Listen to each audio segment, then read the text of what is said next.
Hello and welcome to ज़रा हट के। मुबश्शिर ज़ैदी, ज़रार खोड़ो और वसअतुल्लाह खान का सलाम कबूल कीजिए। इस्लामाबाद के डी चौक में लापता अफराद का धरना जारी है। 6 रोज़ से वो पहले प्रेस क्लब बैठे हुए थे, कल वो डी चौक पर आए और आज भी वहीं हैं। हुकूमत चुप बैठी हुई थी, मगर आज वहाँ पर अपोजिशन रहनुमा मरियम नवाज़ चली गईं और वहाँ जाकर के उन्होंने यकजहती का इजहार किया और ये कहा कि इमरान खान के जो घर है उससे ये कुछ ही फासले पर है, जो प्राइम मिनिस्टर हाउस से है, तो इमरान खान को इनकी बात सुनने आना चाहिए। कल हम भी यही बात कर रहे थे कि हुकूमत से कोई आ जाता, मगर क्योंकि मरियम नवाज़ चली गई अपोजिशन, तो आपको पता है हुकूमत भी हरकत में आ गई। आज काबीना में भी डिस्कशन हो गई कि जनाब नई लापता अफराद के लिए एक बिल, जिसके बारे में हमने पहले भी बात की थी शीनी मज़ारी साहिबा से, वो भी लाया जाएगा। उसके अलावा शेख रशीद साहब जो इंटीरियर मिनिस्टर हैं, उन्होंने भी लापता अफराद के जो लवाहिकीन हैं उनको बुलाया और उनको इस बात का यकीन दिलाया कि हुकूमत इस मामले को एक इंसानी अलमिया के तौर पर देख रही है और वो कोशिश कर रही है कि ये मसला जल्द से जल्द रिजॉल्व हो। उसके बाद वज़ीर क़ानून जो हैं वो भी आ गए, वो भी अभी गए फ़रोग़ नसीम साहब, और उन्होंने भी कहा कि जी एक कमेटी बनी हुई है शीनी मज़ारी जिसमें है, तो वो इस बिल के ऊपर काम कर रही है। तो हमने सोचा कि पहले मैं ख्याल है कि जो मरियम नवाज़ ने वहाँ पे बात की है वो ज़रा हम एक दफ़ा सुन ले, थोड़ा सा ये भी डिस्कस कर लेते हैं कि उसके बाद फिर क्या हुआ। सुन लीजिए। पहले इंसान की बातें बहुत बड़ी बड़ी होती हैं, बड़े बड़े स्टेटमेंट्स होते हैं, लेकिन जब आपको इक़्तिदार मिल जाता है तब इंसान की प्रायोरिटीज़ भी बदल जाती हैं, तब इंसान की मजबूरियां भी सामने आ जाती हैं। लेकिन मैं सिर्फ इतना पूछना चाहती हूँ कि क्या मजबूरियां जो है इंसान की, वो उसके फ़र्ज़ से बड़ी होती हैं? रियासत का फ़र्ज़ है, रियासत माँ की तरह होती है, मुल्क माँ की तरह होता है। आपका फ़र्ज़ है कि अगर आप इनको ये नहीं बता सकते या आप इनके प्यारों को वाज़ेह नहीं कर सकते, खुदा के वास्ते आप उनको सिर्फ ये बता दें कि उनके प्यारे मर गए या जिंदा हैं। और मैं इमरान खान साहब को भी ये कहना चाहती हूँ कि प्राइम मिनिस्टर हाउस यहाँ से ज़्यादा दूर नहीं है, सिर्फ 5 मिनट का शायद रास्ता ना हो। और ये बच्चियाँ कह रही हैं, मुझे बता रही हैं कि ये 1 हफ्ते से यहाँ आकर बैठी हैं। जी अच्छा, पॉलिटिकल सिंबलिज्म इसकी अच्छी है। आप कह सकते हैं कि पॉइंट स्कोरिंग के लिए गई हैं, लेकिन पॉइंट स्कोरिंग ही सियासत होती है। आप ये भी कह सकते हैं कि ऑप्टिक्स के लिए गई हैं, लेकिन ऑप्टिक्स भी सियासत हुई है। एक बात पॉइंट आउट करनी होगी, और कल आप भी यही बात कर रहे थे कि बिल्कुल यार, ऑपोजिशन में एक बात करनी एक चीज़ होती है और हुकूमत में आके फिर चोरी चीज़ें तब्दील हो जाती हैं। एक वक्त था कि इमरान खान साहब भी मिसिंग पर्सन धरने में गए थे, इससे ज़्यादा सख्त बातें की थी, कमो पेश यही बातें की थी।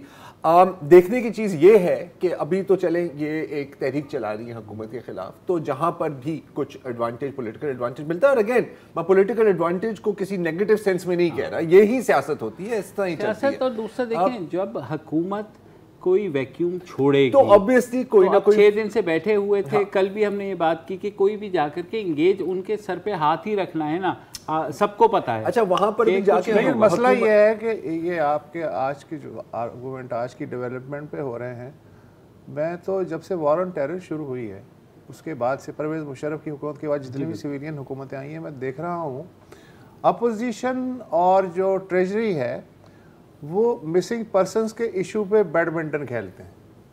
वो भी कभी कभी, मसलन ख्वाजा आसिफ को मैंने देखा प्रेस क्लब के बाहर लोगों के कैंप में बैठ के, तुसी फिक्र ना करो, 1 महीने दे अंदर मेरी गारंटी है मैं हल करावांगा। He was defence minister then.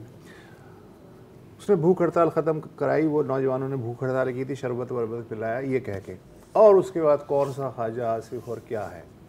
फिर अपना उससे पहले यूसुफ रज़ा गिलानी की हुकूमत थी, उसूली तौर पे वो भी साथ थे, उसूली तौर पे सब साथ होते हैं। हुकूमतों को छोड़े, उनकी अपनी मजबूरियां होती हैं। इस मुल्क में अदालत सर टकरा के उसने ज़ख्मी कर लिया खुद को, बुरा भला कहा, चीखे, तलब कर लिया, क्या हुआ? कुछ भी नहीं हुआ। तो आखिर में क्या रह गया कि वही तुम्हारे वाली बात कि अब सिर्फ गुफ्तगू हो सकती है। गुफ्तगू हो सकती है। और अगेन सॉरी, बस एक आखिरी बात ये है कि बिल्कुल आई मीन ये गई हैं, अच्छी बात है, ठीक है, देखना होगा कि अगर किसी दिन ये इक़्तिदार में आते हैं, क्या वही चीज हम रिपीट होते हुए देखेंगे या कोई नई चीज हम देखेंगे?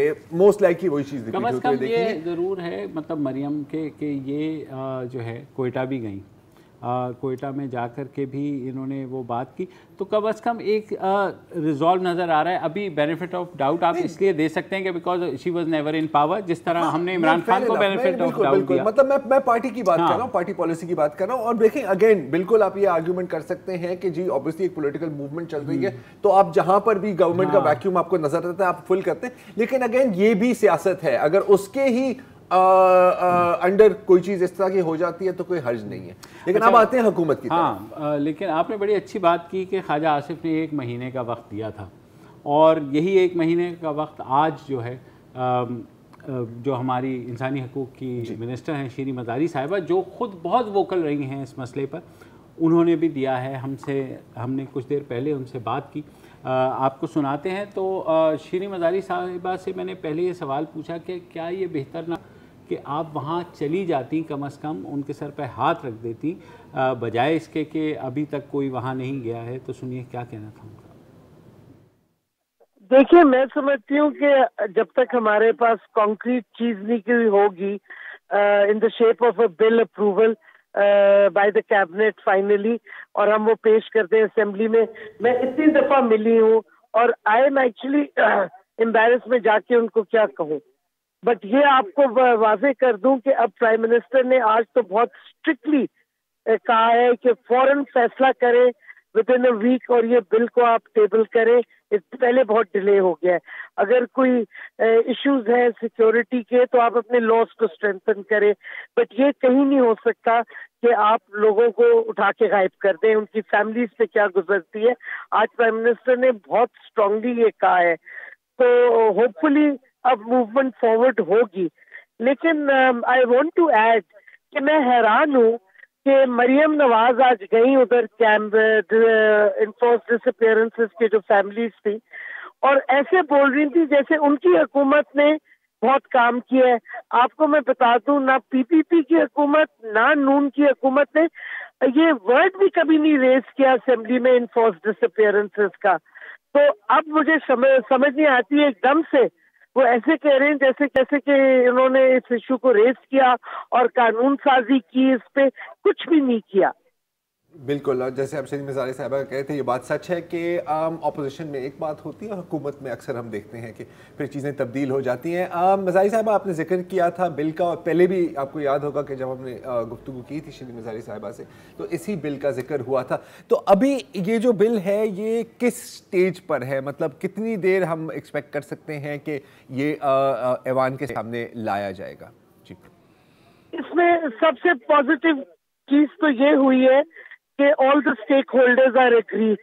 जो हमें पहले डायलॉग कर रहे थे, जो उनके क्या कहते कंसर्न्स थे, we have addressed them, we have convinced all the stakeholders, and the biggest thing is कि प्राइम मिनिस्टर साहब ने जैसे आज कहा कि पीटीआई में, और जब हमारे प्राइम मिनिस्टर पावर में नहीं थे, जब चेयरमैन थे पीटीआई के, ये खुद गए हुए हैं। आमना जंजुआ साहिबा जब प्रोटेस्ट करती थी, हमने जाके सपोर्ट किया हुआ है, तो वो भी बता रहे थे। और प्राइम मिनिस्टर पर्सनली एक्टिवली इसमें इंटरेस्ट ले रहे हैं। स्टेक होल्डर्स की क्या कहते सारी कंसेंसस डेवलप मोरलेस हो गया है।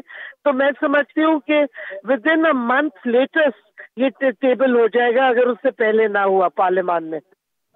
बिल्कुल, हम ये भी जानना चाह रहे थे कि जो सवाल था ज़रार का भी, कि स्पेसिफिक डिटेल्स क्या हैं इस बिल की, उसमें क्या होगा, ज़रा उसकी तफसील में अगर जाएं तो। देखिए, उसमें पेनल्टीज है एग्जैक्टली, क्योंकि बिल अभी मेरे सामने नहीं है। उसमें पेनल्टीज हैं कि अगर आप किसी को उठाते हैं और उनको पेश नहीं करते कोर्ट में, तो जो करेगा इस किस्म की चीज उसको सजा मिलेगी, क्योंकि हम क्रिमिनलाइज कर रहे हैं इस इन्फोर्स्ड डिसअपीयरेंस को। तो उसमें फिर सजा भी होगी और उसमें प्रोटेक्शन भी होगी लोगों की, कि कम से कम अगर आप पे कोई किसी आपको उठाते हैं, कोई उठाता है, तो they have to present you in court and frame charges against you. अच्छा, ये कह रही हैं कि हम क्रिमिनलाइज भी करेंगे। ज़ाहिर है आपने भी मुशर्रफ दौर का जिक्र किया और आहिस्ता आहिस्ता जो वॉर ऑन टेरर है वो भी उसकी सिचुएशन भी खासी बेहतर हो गई है सिक्योरिटी की। तो अब जवाज़ क्या बाकी रह गया है कि ये जो है इस तरह कानून नाफिज करने वाले इदारे लोगों को बिला जवाज़ उठा के ले जाएं? जी, वो क्या कहते ये आज प्राइम मिनिस्टर ने भी कैबिनेट में कहा कि जब वॉर ऑन टेरर हो रही थी और जब हम दहशतगर्दी के खिलाफ जंग लड़ रहे थे तो उस वक्त कोई नेसेसिटीज थी, कुछ कंपल्शन थी, बट अब हालात बहुत बेहतर हो गए हैं और ऑल्दो दहशतगर्दी अभी भी है, लेकिन अब हमने क्या कहते हैं कानून को मजबूत करना है। ये नहीं कि आप लोगों को उठा लें, जमहूरियत में आप ये नहीं कर सकते। फौलादी खातून है, पता है क्या, मार्च 2019 में पहली बार इस वजारत ने मुसव्वदा वजारत कानून को भेजा था वेटिंग के लिए। 2 साल मुकम्मल हो चुके हैं और जाहिर है कि अब ये मिनिस्टर हैं, इसके अलावा क्या करेंगे, हमें यकीन दिला रहे हैं, कम से कम चलें यकीन तो दिला ही रही हैं, लेकिन 2 साल से ये मुसव्वदा बस पड़ा हुआ है। एक वक्फे भी हो गए। वक्फे के बाद वापस आते हैं तो श्री मज़ारी साहिबा से कुछ और सवालात भी हैं इस बारे में कि जो इक़दाम किए जा रहे हैं वक्फे के बाद।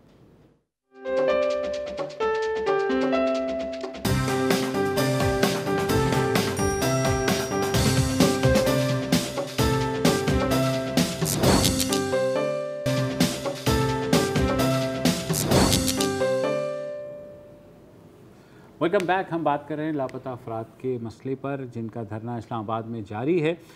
इंसानी हकूक़ की वज़ीर श्री मज़ारी से हम बात कर रहे हैं। श्री साहिबा से ये भी मैंने पूछा कि एक अदद कमीशन बना था जो कि मिसिंग पर्सनस को रिकवर करने के लिए, तो क्या वो कमीशन अपना काम करने में नाकाम रहा श्री साहिबा? देखिए, मैं समझती हूँ उनकी बहुत सी लिमिटेशंस थी और डिफिकल्ट सिचुएशन में उन्होंने कुछ रिकवरीज भी की हैं और केसेस भी ड्रॉप हो गए काफी सारे, अगर आप डेटा देखें तो आइडियल तो नहीं था। मैं समझती हूँ कि बहुत सी चीजें करनी चाहिए थी जो गालबन नहीं हुई, लेकिन क्या कहते हैं इन डिफिकल्ट सर्कमस्टांसेस उनका कुछ तो पॉजिटिव रोल था। केसेस भी कम हो गए हैं और बट जब तक आप कानून नहीं लाएंगे जो क्रिमिनलाइज नहीं करेंगे इस एक्टिविटी को तो उसके प्रोटेक्शन नहीं मिलेगी लोगों को। अच्छा शरीन साहिबा, अख्तर मेंगल साहब की जो बलूचिस्तान नेशनल पार्टी है, जब वो हुकूमत के साथ उनका इत्तेहाद हुआ था तो ये तो उनके एजेंडा पे शायद पहले नंबर पे ये चीज़ थी कि इसके बारे में कुछ किया जाए। तो बहुत अच्छी बात है कि आप कानून की बात कर रहे हैं और ये भी कह रही हैं कि महीने के अंदर या महीने से पहले ही शायद टेबल हो जाए। तो मैं ये जानना चाह रहा हूँ कि क्योंकि मेंगल साहब काफ़ी फिर खफा भी हो गए थे और फिर अलहदगी भी हो गई थी, उनका कुछ इनपुट है या उनको ये बात कम्युनिकेट की गई है कि अब कुछ बिल आखिर इस पर कुछ कानूनी शक्ल में भी इसको पेश किया जाएगा? हमने उनसे बात की थी, ही सपोर्टेड इट, बट फिर उस वक्त क्योंकि स्टेक होल्डर से कंसल्टेशंस हो रही हैं और काफी टाइम गुजर गया तो वो he lost his patience. But मैं समझती हूँ जब ये ले होगा पार्लियामान में तो get the support of all the political parties, क्योंकि इसमें कोई ऐसी चीज नहीं है जिसमें ऑब्जेक्शन होनी चाहिए किसी को। अच्छा, जो मैं अभी सुन रहा था लॉ मिनिस्टर को, वो ये थे कि जब ये हुकूमत आई थी तो तकरीबन 565 लापता अफराद की थे, जिसमें से उनका ये कहना है कि इस दौरे ज़ाहिर है और भी हुए हैं मगर 320 अफराद वापस आए हैं। तो ये है कि कुछ इम्प्रूवमेंट हुई है, लेकिन जो हुकूमती बिल है ना बड़ी मज़ेदार है। मैं सिर्फ एक चीज़ ऐड कर दूँ कि पिछले महीने अख्तर मेंगल और मोहसिन दावड़ जो हैं उन्होंने फिर तंग आकर के बिल डिले हो रहा था, उन्होंने अपना बिल पेश कर दिया था और असेंबली में वो रिजेक्ट हो गया। ठीक है, ये जो है ना, ये मज़ेदार है कि केसेस ड्रॉप हुए हैं या सॉल्व हुए हैं। तुमने अक्सर देखा होगा यहाँ बहादुराबाद पे और तारिक रोड पे कुछ चिड़ियों वाले घूम रहे होते हैं, पिंजरे में चिड़ियाँ रख के ना। आप उनके पास जाते हैं और आप कहते हैं यार ये दर्जन चिड़ियाँ दे दो। अच्छा, वो इसलिए देते हैं कि ये चिड़ियाँ आज़ाद होकर आपको दुआ देंगी। आप उनसे ख़रीद लेते हैं 1 दर्जन चिड़ियाँ और वो आपके सामने ही वो उन्हें उड़ा देता है। और शाम को दोबारा जब आप जाएं तो वो पिंजरा फिर भरा हुआ होता है। आप ये कहने को दोबारा उठाएंगे? हाँ, मुझे यही कहना है। I don't know about that. लेकिन मैं इस लिहाज से थोड़ा पुरुमीद हूँ, क्योंकि शीनी मज़ारी साहिबा ने पहले भी ये कहा था कि अब रियासत जो सिचुएशन है उसमें रियासत के पास कोई जवाब नहीं है। खराब है कि पुरुमीद होने के अलावा कोई ऑप्शन है ही नहीं। ऑप्शन नहीं है। फिर ये कि जैसे जैसे सिचुएशन जितनी खराब सिचुएशन थी, ठीक है, अब अगेन एक बंदे के साथ भी हो तो वो ट्रेजेडी है, ये कोई इसको डिनाई नहीं करता, लेकिन हमें थोड़ा सा इनकी क्रोनोलॉजी और इसकी टाइमलाइन को भी देखना पड़ेगा। नथिंग इज परफेक्ट, बहुत बुरा हुआ है, और अगर कोई इनमें से गिल्टी है बेशक पेश करे, इसके सामने इसके आगे हम कोई बात कर नहीं सकते। लेकिन universal right, this is universal right है नहीं है, हमारी अपनी जरूरत है, हमारी अपनी जरूरत है। आपके कानून के मुताबिक भी तो एक जुर्मी है ना। अभी देखिए इंटरनेशनल कन्वेंशन सर्टिफिकेशन वो सब कुछ अपनी जगह, बंदा काम करे अपने लिए करे, ठीक है, ये नहीं कि दुनिया क्या कहेगी या इंटरनेशनल कन्वेंशंस या यूनिवर्सल राइट्स क्या कहते हैं, वो सब कुछ अपनी जगह। हम अगर ये देखें कि हम कहाँ से शुरू हुए और हम कहाँ आए हैं, तो I have to say that there is a difference. Boss इस पे बात ही नहीं होती, बात ही नहीं होती थी, और अब मिनिस्टर आके बात कर रही है, और ये भी बड़ी बात है, उस चीज को कंडेम कर रही हैं। फिर ये है कि देखिए, आपको भी पता है, मुझे भी पता है, इनको भी पता है कि स्टेक होल्डर्स कौन थे इसमें, और उनसे पहले तो वो बात करने पे तैयार ही नहीं थे, ठीक है। अब अगर बात हो रही है तो मेरे ख्याल में बेहतरी की तरफ जा रही है। अगेन आइडियल सिचुएशन शायद नहीं होगी पाकिस्तान जैसे मुल्क में, शायद कभी कहीं नहीं हो सकती, जहाँ इंसाफ का पहले ही बहुत मसला है, जहाँ जो है कानून नाफिज करने वाले इदारे बहुत चीज़ों में अपनी हदूद से तजावुज़ भी कर जाते हैं। और इन दिस केस आपको याद होगा, आपने इफ्तिखार चौधरी की मिसाल दी, स्ट्रेचर पे भी लोग लाए गए थे वहाँ पर सुप्रीम कोर्ट के ऑर्डर्स के ऊपर। तो चीज़ें ये है कि ये मेरे ख्याल में एक मुसलसल एक रस्साकशी है, और इस वक्त मैं ये कम से कम देख रहा हूँ कि ये चीज़ें बेहतरी की तरफ जा रही हैं। अगेन जाहिर है जब जो लोग इस वक्त धरने पे बैठे हैं उनसे आप ये बात करेंगे तो वो इस चीज़ को नहीं तस्लीम कर पा रहे। उन्होंने तो अपनी ज़िंदगी में सिर्फ तसल्ली ही देखी, बिल्कुल तसल्ली देखिए, बिल्कुल। अच्छा, लेकिन देखिए इस स्टेज पर आप तसल्ली से ज़्यादा एक्सपेक्ट भी नहीं कर सकते। किसी का, मेरा ख्याल है कि धरने के जो पार्टिसिपेंट्स भी हैं, हम कल ही हम उनके क्लिप सुन रहे थे ना कि हम इधर गए, हम उधर गए, हम इधर गए, उनको ये तो पता है कि उनके इतने से ऐसा नहीं होगा कि जादू की तरह सब लोग वापस आ जाएंगे, ठीक है। और जिनके पास वो चाबियां ढूंढ रहे हैं उनके पास चाबियां है ही नहीं, ये भी एक अलग बात है। लेकिन अगेन जहाँ तक ये कानून की बात है, बेशक आप कह सकते हो कि कागज़ की ढाल है, लेकिन ना होने से बेहतर है, ठीक, ना होने से। और इसका हल वही है जो बेचारे ये लोग भी कहते हैं कि कम से कम उनको अदालत के सामने पेश कर दें। अगर वो, ये हल नहीं है, ये कॉमन सेंस।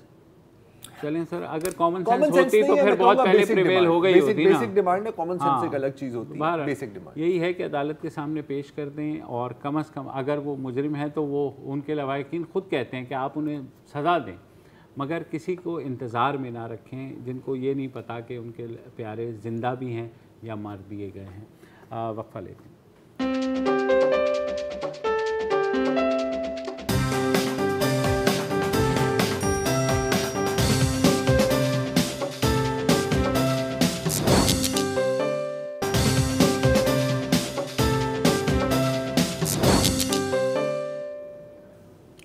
Welcome back. और सुप्रीम कोर्ट में जो सदारती रेफरेंस गया हुआ है सेनेट इलेक्शंस के हवाले से, उसकी जो प्रोसीडिंग्स हैं वो चल रही हैं।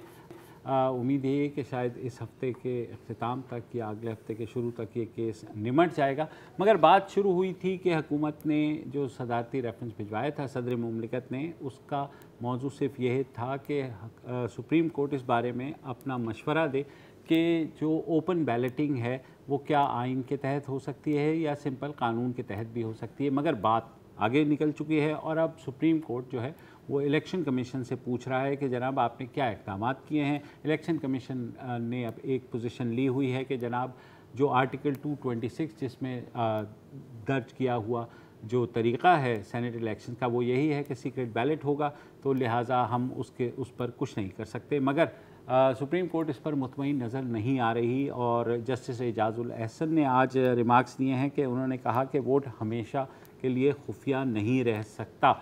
मगर जो इलेक्शन कमीशन के लॉयर हैं वो ये कहते हैं कि नहीं जी, ये खुफिया ही रहता है क्योंकि आइन में ऐसा दर्ज किया गया है। कल ये भी बात हुई थी कि ऐसा कुछ हो जाए कि उस खुफिया बैलेट के पीछे कोई कोडिंग हो जाए या कोई नंबर ऐसा लिख दिया जाए ताकि बाद में आइडेंटिफाई किया जा सके कि कुछ लोग जो अगर पैसे लेकर के या किसी वजह से भी वोट से इनहराफ करते हैं, किसी मुखालिफ को वोट दे देते हैं, तो आइडेंटिफाई हो सके। आज उसका जवाब भी इलेक्शन कमीशन के जो वकील हैं उन्होंने दे दिया है। उन्होंने कहा कि ऐसा नहीं हो सकता क्योंकि ऐसा आइन में नहीं लिखा हुआ है। बहरहाल बड़ी बहस चल रही है। हाँ, जो चीज़ इसमें मुझे लगी है कि चीफ जस्टिस गुलजार अहमद साहब ने एक सवाल पूछा कि अगर किसी पार्टी को उनके मतलब रेशो के मुताबिक सीट्स ना मिली तो फिर क्या ये ईसीपी की जिम्मेदारी होगी या ये ईसीपी का फेलियर होगा।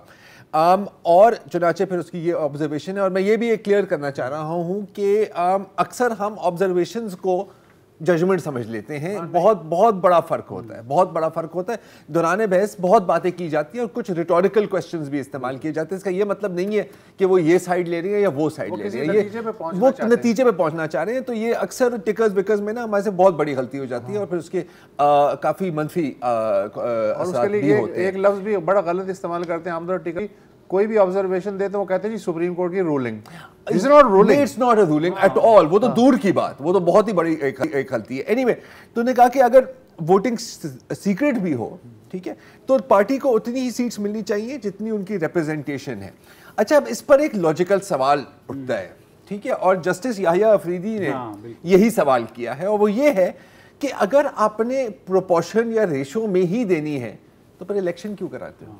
मतलब फिर तो आपको कैलकुलेटर चाहिए कि सर आपकी इतनी सीटें बनती हैं, ये लें आपकी इतनी सीटें, आप नाम दे दें और सीट्स एडजस्ट कर दें। तो फिर वोटिंग का मकसद क्या है? मैं अपनी तरफ से ये सवाल पूछना चाह रहा हूं कि देखें, बहुत अच्छी बात है आप ट्रांसपेरेंसी लाना चाह रहे हैं, लेकिन क्या ट्रांसपेरेंसी सिर्फ उन केसेस में लाई जाएगी जहां आपको लग रहा है कि आपका नुकसान होने वाला है, या ट्रांसपेरेंसी उन केसेस में भी लाई जाएगी? केस इन पॉइंट जो अदम एतमाद का वोट हुआ था अच्छा, मुझे चेयरमैन के खिलाफ, उसमें तो सीक्रेट बैलेटिंग आपके हक में गई थी, तो क्या उस पर भी अप्लाई होगा या ये सिर्फ एक वन टाइम ऑप्शन है आपके फायदे के लिए? और मुझे ये भी पूछना है, अगर आज की प्रोसीडिंग में हो सकता है ये बात जेर बहस आई हो कि फर्ज करें कि पार्टी मुझे कहती है कि मुबशिर को वोट देना है, मैं ज़रार को वोट देना चाहता हूं, ज़मीर की आवाज़ सुन, ज़मीर की आवाज़ क्लियर कर। अच्छा, मैंने वोट दे दिया आप, ठीक है। अच्छा, मेरा पता चल गया कि जी मैंने पार्टी डिसिप्लिन की खिलाफ वर्जी करके मुबशिर को नहीं, ज़रार को मजदूर के साथ पार्टी को वोट दिया जी। अच्छा, अब ये कैसे साबित होगा कि ये मैंने ज़मीर की आवाज़ पे दिया या पैसे लेके दिया? अब ये एक और सवाल, ये कौन सी अदालत? अब ये एक और सवाल बनता है। अच्छा, यहाँ पर तो मेरा ख्याल है, अगर मैं इसको सही तरह पढ़ा हूँ, वो कह रहे हैं कि जी ये तो ईसीपी की जिम्मेदारी है साबित करने की। ईसीपी कैसे करेगी ये? बिल्कुल कोई नहीं कर सकता। नहीं, कोई नहीं कर सकता। मैं तो कहूंगा कि सर, मैं मस्जिद की दीवार पर हाथ रख के कहता हूँ कि नहीं, आप कहेंगे, मैं क्या कहूँगा? आज जो अटॉर्नी जनरल है उन्होंने और जरा बार को आप किया, उन्होंने कहा जी आपकी रूलिंग के इंतजार में हैं, वरना जो है लोग पैसों ले करके बैठे हुए हैं यहाँ पर, और जो रेट है वो दुबई का, वो और ज़्यादा उसमें कमीशन भी है, तो और नोटों के ब्रीफ केस लोगों ने तैयार किए हुए। मतलब वही, अगर पता है तो यार, मतलब अटॉर्नी जनरल बनता। हाँ, सही बात। अगर पता है तो कार्रवाई करके कार्रवाई कर लेना, खत्म। देखिए, बात ये कि फजा एक बना दी गई है कि जो भी इनहराफ होगा वो पैसे के लिए होगा, और उसकी लेकिन अब एक मुश्किल आ गई है जिससे कि कोई नहीं निकल सकता। वो ये है कि सुप्रीम कोर्ट किसी भी कानून को इंटरप्रेट तो कर सकती है, मगर कानून बदल नहीं सकती, वो सिर्फ पार्लियामेंट ही कर सकती है। ये एक अड़चन। देखिए, अच्छा, ये डे 1 से इलेक्शन कमीशन की यही पोजीशन है, और ये एक असूली पोजीशन है, और ये टेक्निकली करेक्ट पोजीशन है। अच्छा, ऐसा नहीं है कि हुकूमत को नहीं पता था इस बात का। तो ये जो पूरी जो सिलसिला लग रहा है, लड़ाई जा रही है, ये मतलब है तो बेसिकली ऑप्टिक्स, ताकि एंड में अगर आपको नहीं मिले तो आप ये कह सकते हैं कि जी नोट चल गए, और बिल्कुल आप रूल आउट नहीं कर सकते कि कहीं कहीं नोट चला होगा, लेकिन इसका ये मतलब नहीं है कि हर जगह नोट चलता है। ये भी एक मिसकंसेप्शन। लेकिन ज्यादा फिक्र तो अपोजिशन को होनी चाहिए, इसलिए कि सेनेट में 2 दफा अक्सरियत के बावजूद जो उन्हें मुंह की खानी पड़ी, तो घबराना तो अपोजिशन को चाहिए। Which takes us to the next question कि ये इतने घबराए हुए क्यों हैं? घबराए हुए देखो ये है कि क्योंकि जो लास्ट इलेक्शंस हुए थे उसमें भी जो सीटें गई थी वो तहरीक इंसाफ की ही गई थी केपी में, ठीक है, और किसको गई थी? और पीपल्स पार्टी को गई थी, जो एक सीट नहीं ले पा रहे थे, उन्होंने 2 सीटें केपी से निकाल ली थी। तो लेकिन उसमें इन्वॉल्व पीटीआई के ही एमपीएस थे, जाहिर है, ठीक है, और उसको इमरान खान ने बड़ी अच्छा किया कि भाई उसको सबसे बड़ी जो बाहर भी पार्टी होगी निकाला। उसी में से तो लोग खरीदे जाएंगे। जाहिर है ना यार, जाहिर तो है। अभी क्योंकि तो मतलब इनको टेंशन है कि एक ज़रदारी इन पर भारी ना हो जाए, ये है। हाँ, लेकिन हमारे यहाँ क्योंकि ज़र सब पे भारी हो जाता है, तो वो चाहे जरदारी हो या कोई भी हो, वो ज़र वो इवेंचुअली नहीं, जो आसपास नहीं, ठेकेदार इतना अच्छा जुमला है, बस इस पे खत्म कर दो सेगमेंट यार, मैं तो कहता हूँ। क्या फिर कहना नहीं नहीं, अब अपने मिस कर बार-बार दिया, रिपीट में रिपीट में देख लीजिएगा। एक वक्त YouTube पे चेक करना बात में।